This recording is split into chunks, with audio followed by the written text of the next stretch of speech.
बाबा जी का बुलडोजर चलेगा? निश्चित चलेगा, निश्चित चलेगा, चलते रहना चाहिए। आप पे बीतेगी तो समझेंगे, भगवान ना करे कभी जब ये किसी पर नहीं बीतनी चाहिए। किसी पर नहीं बीतनी चाहिए। जिसने पाप नहीं किया है, जब उस पर कभी गलती से मुकदमा लिख जाता है, उससे पूछिए। थोड़े से बहुत सारे पुलिस के लोग इधर उधर रहते हैं, थोड़ा सा ढीलापन आ जाता है।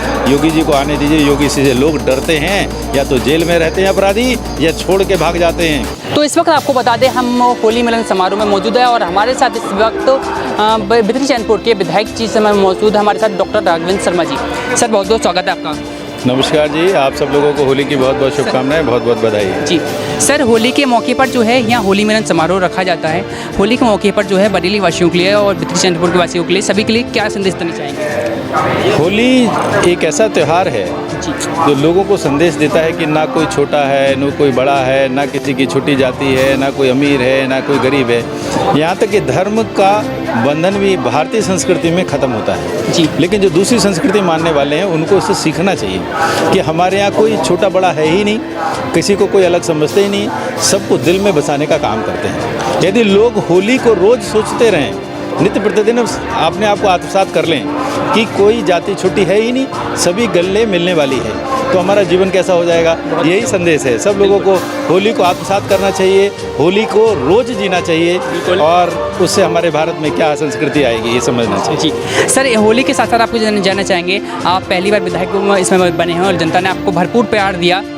सबसे पहले आपसे जानना चाहेंगे, विधायक जी आप बन चुके हैं, सबसे पहले आपकी विधायक बनने के बाद 5 प्राथमिकताएं क्या रहेंगी, सबसे अहम समस्याएं क्या रहेंगी बिदरी चैनपुर की आपके लिए? देखिए, जब से भारतीय जनता पार्टी रूल में आई है जी, प्राथमिकता जैसी कोई चीज़ नहीं है जी, क्योंकि भारतीय जनता पार्टी लोगों के घर में रहती है, लोगों के दिल में रहती है, तो जैसी जैसी समस्या आई उनका समाधान किया है। यदि आप देखेंगे, अन्न की बात करते थे पहले, हमारे यहाँ जब वितरण होता था अन्न का, उसमें क्या होता था, तेल नहीं होता था, घी नहीं होता था, और नमक नहीं होता था। बिल्कुल। अब आप समझ सकते हैं, यदि हम इतनी चिंता कर सकते हैं कि नमक की भी ज़रूरत होती है, तो वही सोच सकता है जो उस घर में रह रहा हो, उस घर की किचन में रह रहा हो।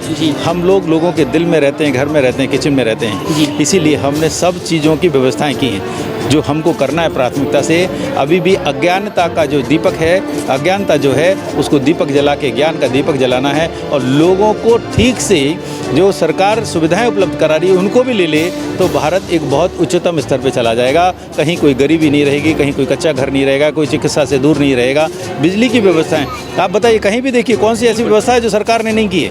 बस उसको उपयोग में लाने को थोड़ा सा मेंटर की भूमिका निभानी है, लोगों को बताने एक अध्यापक की भूमिका निभानी है, यही एक विधायक का काम है। बिल्कुल सर, मैं आपसे थोड़ा सा, आज अच्छा मौका है, होली का मौका है, पर इस पर एक कड़वा सवाल आपसे पूछना चाहूँगा।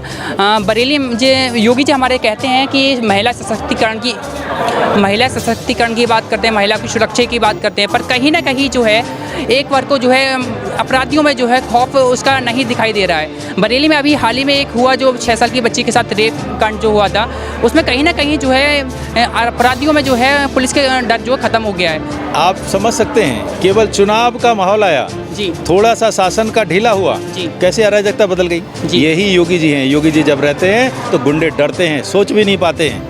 शपथ तो लेने दीजिए, ये तो केवल बीच का वो चल रहा था। अपराधियों को ऐसा लग रहा था थोड़ा सा हमारा प्रशासन, क्योंकि जब सरकार नहीं रहती है तो प्रशासन पे उतना वो नहीं रहता है, कड़ापन नहीं रहता है, क्योंकि इस समय चुनाव आयोग ने जिन लोगों को लगाया था वो लोग व्यवस्थाओं को देख रहे हैं, और थोड़े से बहुत सारे पुलिस के लोग इधर उधर रहते हैं, थोड़ा सा ढीलापन आ जाता है। योगी जी को आने दीजिए। योगी से लोग डरते हैं, या तो जेल में रहते हैं अपराधी, या छोड़ के भाग जाते हैं। तो आपने देखा होगा जो पंजाब में बंद था अपराधी, वो कह रहा है मुझे यूपी की जेल में जाना ही नहीं, जेल में जाने से डरते हैं यूपी की।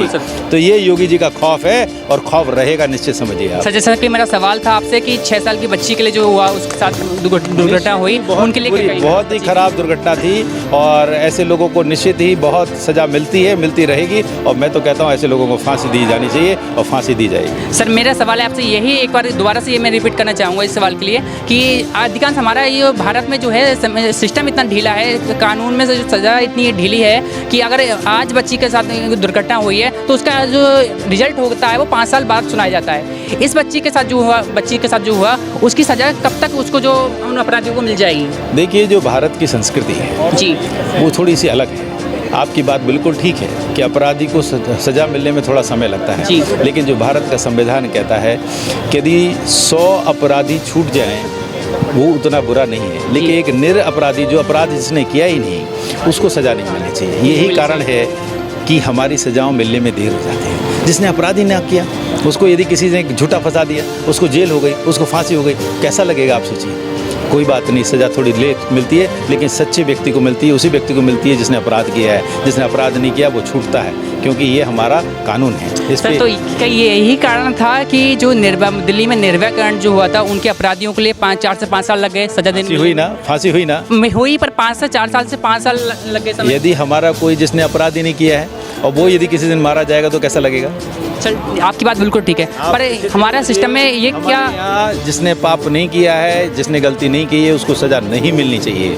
हमारी कानून की व्यवस्था बुरी नहीं है, कभी आप पे बीतेगी तो समझेंगे। भगवान ना करे कभी जब किसी पर नहीं बीतनी चाहिए, किसी पर नहीं बीतनी चाहिए। जिसने पाप नहीं किया है, जब उस पर कभी गलती से मुकदमा लिख जाता है, उससे पूछिए। यदि उसको अपनी बात को रखने का मौका ही नहीं मिलेगा, सज़ा मिल जाएगी तो कैसा होगा। ये जब दूसरों को हम देखते हैं ना तो ऐसा लगता है, जब कोई आदमी गलत फंस जाता है उसको अपनी जगह रख के देखिए, तब समझ में आएगा। अपराध की सज़ा चाहे थोड़ी देर से हो, मिलनी ज़रूर चाहिए, ये भी सत्य है, लेकिन बिल्कुल निर्णय सही होना चाहिए, ये भी उतना ही ज़रूरी है और शायद उससे भी ज़्यादा ज़रूरी है। सभी अपराधियों के लिए आपका संदेश क्या रहेगा? अपराधियों को डरना पड़ेगा, योगी जी का राज है, डरते हैं लोग और डरते रहें। बाबा जी का बुलडोजर चलेगा? निश्चित चलेगा, निश्चित चलेगा, चलते रहना चाहिए। बहुत बहुत धन्यवाद। तो इस वक्त हमारे साथ बता दें आपको, बितरी चंदपुर के विधायक डॉक्टर राघवेंद्र शर्मा जी हमारे साथ मौजूद थे। उनसे करी हमने जो है बातें और करी उनकी से कुछ मुद्दों पर जो चर्चाएं। आगे भी और लोगों के आपसे बात कराते रहेंगे, तब तक के लिए देखते रहिए, बने रहिए हमारे साथ इंडिया 24 न्यूज़ के साथ। वीडियो जर्नलिस्ट अजय के साथ शिवा पारसर, बरेली।